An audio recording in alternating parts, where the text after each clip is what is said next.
வாரியார் சாமி நெத்தியில் அப்படி ட்ரெயினில் பூசிக்கிட்டே இருந்திருக்காரு. 2 பிள்ளைங்க கேட்டிருக்காங்க, என்ன சாமி நெத்திக்கு சுண்ணாம்பு அடிக்கிறீங்களே?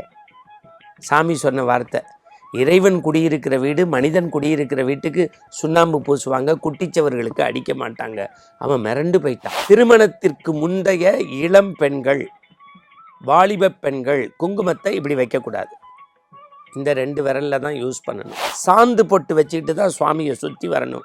ஏன்னா அவங்கள பார்க்கும்போதே, ஆகா இன்னும் திருமணம் ஆகலை, நம்முடைய உறவினருக்கோ நமக்கு வேண்டிய நண்பர்களின் பிள்ளைகளுக்கோ இவளை பேசலாம், நம்ம கந்தையானாலும் கசக்கி கட்டு கூழானாலும் குளித்து குடிங்கிறாங்க. அப்படின்னா என்ன அர்த்தம்? காலையில் அக்னி பகவான் அடுப்பு பற்ற வைக்கின்ற போது நீங்கள் பால் பாத்திரத்திலேருந்து அரிசி பாத்திரம் வரைக்கும் குளித்த பிறகுதான் பெண்கள் எடுத்து பற்ற வைக்க வேண்டும் என்பது மரபு. ஆண்டுக்கு ஒரு முறை குலதெய்வ வழிபாடு நிகழ்த்துன்னு எழுதுறான். இன்னைக்கு நிறைய பேர் நம்மள்கிட்ட மனசை புறையோட செய்கிறான், கரையான் நிறைக்கிற மாதிரி தப்பான விஷயங்கள் சொல்கிறான். குலதெய்வ வழிபாடு தான் ஜாதி சமயத்தை அடையாளப்படுத்துகிறது என்று இல்லை. மகாகவி பாரதி எழுதுவான் இந்த மண்ணின் பெருமையை குறித்து. கடவுள்கிட்ட கூட சொல்லடி சிவசக்தி சுடர்முக அறிவுடன் படைத்து விட்டாய், வல்லமை தாராயோ இந்த மாநிலம் பயனுற வாழ்வதற்கு, சொசைட்டி சமூகம் நல்லா இருக்கணும்னு கேட்டான். அவன் சொன்னதில் என்னடா சிறப்புன்னா, எந்தையும் தாயும் மகிழ்ந்து குடாவி இருந்தது மென்னாடு, நம்முடைய முன்னோர்கள் பெருமை. அதெல்லாம் சிறப்பு இல்லை, இதை வந்தனை கூறி மனதில் நிறுத்தணும்னு முடிப்பான். ஆனால் இந்த மண்ணினுடைய பெருமை எப்படி சொல்கிறான்? எந்தையும் தாயும் மகிழ்ந்து கூடாவி இருந்தது மின்னாடே, இதன் முந்தைய 1000 ஆண்டுகள் வாழ்ந்து முடிந்தது மின்னாடே, இதை வந்தனை கூறி மனதில் நிறுத்தி வாயுற வாழ்த்தேனோ. இந்த மண்ணில் நம்ம நடக்கும் போதே நம்முடைய பாரம்பரிய பண்பாட்டு சிறப்பை நாம் அறிந்து தெரிந்து புரிந்து கொள்ள வேண்டும். நம்முடைய சின்ன சின்ன மங்கள மரபுகள் குறித்து சிந்திக்க போகிறோம். இப்போ கோவிலுக்குள்ளே போகிறோம், திருநீர் அப்படி பூசுகிறோம். என்ன சொல்கிறோம்? மந்திரமாவது நீர், வானோர் துதிக்கப்படுவது நீர், சமயத்துள்ளது நீர், அப்படி போட்டுக்கிறோம். வைணவ பெருமக்கள் கடைசி வரை மண்ணுக்குள்ளே போகிற வரைக்கும் மண்டகணம் கூடாதுன்னு திருமண் எட்டுக்கிறாங்க, கேசவா நாராயணான்னு. நம்ம உடம்புலேருந்து ஆவி போகிற வரைக்கும் ஆணவம் கூடாதுங்கிறது தான் ஆவியில் சுட்ட திருநீரை பூசுகிறோம். வாரியார் சாமி நெத்தியில் அப்படி ட்ரெயினில் பூசிக்கிட்டே இருந்திருக்காரு. 2 பிள்ளைங்க கேட்டிருக்காங்க, என்ன சாமி நெத்திக்கு சுண்ணாம்பு அடிக்கிறீங்களே? சாமி சொன்ன வார்த்தை, இறைவன் குடியிருக்கிற வீடு, மனிதன் குடியிருக்கிற வீட்டுக்கு சுண்ணாம்பு பூசுவாங்க, குட்டிச்சவர்களுக்கு அடிக்க மாட்டாங்க. அவன் மிரண்டு போயிட்டான். அப்படின்னா என்ன அர்த்தம்? சமயவாதிகள் மட்டுமல்ல, சாதாரண மனிதர்களும் சமய சின்னம் பூசுவதில் கர்வம் படைக்க வேண்டும். சமயவாதிகள் மட்டுமல்ல, சாதாரண மனிதர்களும் சமய சின்னம் பூசுவதில் கர்வம் படைக்க வேண்டும். சொன்னது வாரியார் சாமி. ரெஃபரன்ஸ் ஆலயம் ஏன் புத்தகம். கண்ணதாசனுடைய அர்த்தமுள்ள இந்து மதம் பாகம் பாகம் பாகம் பாகமாக இருக்கு.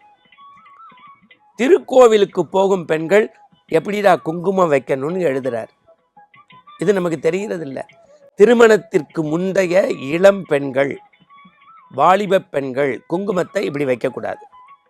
இந்த 2 விரலில் தான் யூஸ் பண்ணணும். அதை பின்னாடி சொல்கிறேன். சாந்து பொட்டு வச்சுக்கிட்டு தான் சுவாமியை சுற்றி வரணும். ஏன்னா அவங்கள பார்க்கும்போதே, ஆகா இன்னும் திருமணம் ஆகலை, நம்முடைய உறவினருக்கோ நமக்கு வேண்டிய நண்பர்களின் பிள்ளைகளுக்கோ இவளை பேசலாம், காரணம் படித்தவள், பண்புடையவள், மூக்கு முழியுமா இருக்கா அப்படின்னு அடையாளங்களோடு பார்க்கின்ற போது அடையாள சின்னம் இந்த சாந்து பொட்டு.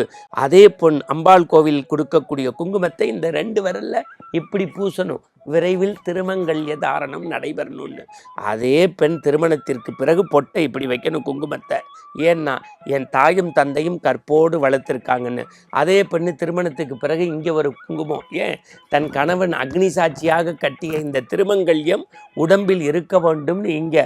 அப்புறம் எதுக்கு இங்கேன்னா, உதிக்கின்ற செங்கதிர் உச்சித்திலகம் மதிக்கின்ற மாணிக்கம்னு அபிராமி பட்டர் எழுதிய அபிராமி அந்தாதி தாயாரை நினைச்சு இறைவனுடைய பாதமே கதின்னு இங்கே வைக்கணும். இப்போ 3 பொட்டு இல்லை, எல்லார் நெத்திலையும் கலர் பொட்டு வந்துருச்சுன்னு வருத்தப்படுறாங்க. இல்லத்திற்கு யாராவது பெண்கள் வந்தால் அவங்க கிளம்பும் போது குங்குமம் கொடுப்பது நம்முடைய மங்கள மரபு தெரியவில்லை. நம்ம கந்தையானாலும் கசக்கி கட்டு கூழானாலும் குளித்து குடிங்கிறாங்க. அப்படின்னா என்ன அர்த்தம்? காலையில் அக்னி பகவான் அடுப்பு பற்ற வைக்கின்ற போது நீங்கள் பால் பாத்திரத்திலேருந்து அரிசி பாத்திரம் வரைக்கும் குளித்த பிறகுதான் பெண்கள் எடுத்து பற்ற வைக்க வேண்டும் என்பது மரபு. மாலை 6 மணி ஆயிடுச்சுன்னா கொல்லை பக்கத்தில் கதவை சாத்தி வாசப்பக்கம் கதவை திறந்து மகாலட்சுமியை வரவேற்று தீபம் ஏற்ற வேண்டும். அதிலும் நல்ல எண்ணெய்க்கு பதிலாக நல்ல எண்ணத்தோடு. காரணம், லக்ஷ்மி வரக்கூடிய நேரம். அமங்கல சொல் சொல்லக்கூடாது. முடிவிரித்து பெண்கள் விளக்கேற்றக்கூடாது. ஈரத்தலையோடு சமைக்கக்கூடாது. காரணம், அமங்கல காரியத்துக்கு தான் அப்படி பண்ணுவாங்க. வெள்ளி செவ்வாய் நகை வெட்டக்கூடாதுன்னு எழுதுறாங்க. ஆச்சரியமா இருக்கு நமக்கு. உயர்ந்த விஷயம் என்னன்னா, உண்டி கொடுத்தோர் உயிர் கொடுத்தோரை. வீட்டுக்கு வர்றவனுக்கு நீங்கள் தலைவாழை போட்டு தண்ணி தெளித்து சாப்பாடு அள்ளி கொடுக்காட்டியும் அகமகிழ்ந்து ஒரு டம்ளர் காஃபி மோர் தண்ணி கொடுக்கலாம். காரணம், நம்முடைய தமிழ் கலாச்சாரம் உண்டி கொடுத்து உயிர் கொடுத்திருக்கிறான். அதையும் விட ஒன்று சொல்கின்றேன். ஆண்டுக்கு ஒரு முறை குலதெய்வ வழிபாடு நிகழ்த்துன்னு எழுதுறான். இன்னைக்கு நிறைய பேர் நம்மள்கிட்ட மனசை புறையோட செய்கிறான். கரையான் இறைக்கிற மாதிரி தப்பான விஷயங்கள் சொல்கிறான். குலதெய்வ வழிபாடு தான் ஜாதி சமயத்தை அடையாளப்படுத்துகிறது என்று இல்லை. ஆண்டுக்கு ஒரு முறை யார் குலதெய்வம் கோவிலுக்கு சென்று அபிஷேக ஆராதனை செய்து வஸ்திரம் சாத்தி அவர்கள் வழக்கப்படி நேவேத்தியம் பொங்கல் வைக்கலாம், இல்லை ஒரு உணவு கொடுக்கலாம், இல்லை 2 அன்னதானம் வாங்கி செய்து அன்றைக்கு மாலையில் கொடுக்கலாம். அப்படி செய்தால்தான் குலம் வம்சம் விருத்தியாகும். இந்த மங்கள மரபுகள் இன்னும் நீண்டு கொண்டே போகிறது. இப்போதைக்கு இந்த கோலத்தை எடுத்து இதயத்தில் வைக்கிறேன். இதில் வண்ணக்கோலமாக அவ்வப்போது மாறும். மங்கள மரபுகள் பட்டியல் தொடரும். எல்லாமே நமக்கு ஆனந்தம் தரும். மீண்டும் நாளை சந்திப்போம். வணக்கம்.